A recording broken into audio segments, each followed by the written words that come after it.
चीज बता दूं, ये जो टी लिम्फोसाइट है ना, अगर किसी इंसान को HIV एड्स हुआ है, नोट डाउन, नोट करके लिख लेना, ठीक है। इस चीज को, नोट का मतलब होता है मोस्ट मोस्ट इंपॉर्टेंट कॉन्सेप्ट।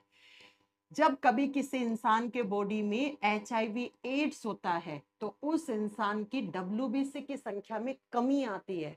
अरे कौन सी WBC? लिम्फोसाइट। कौन सी लिम्फोसाइट? T lymphocyte.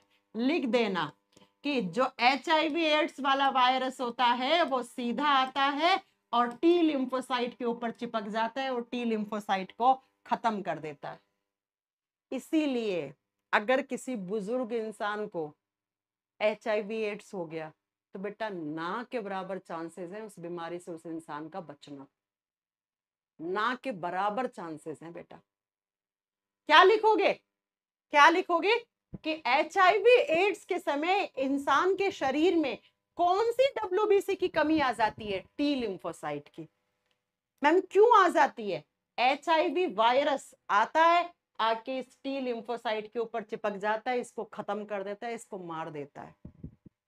इसीलिए जिस इंसान को HIV एड्स होता है उसका इम्यून सिस्टम बहुत कमजोर होता है बेचारे का।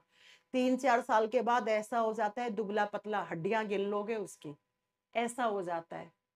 HIV एड्स, HIV वायरस सीधा इंसान का इम्यून सिस्टम कमजोर करता है। अब जिसका इम्यून सिस्टम ही कमजोर है तो भैया उसको तो कितनी सारी बीमारियां हो सकती हैं।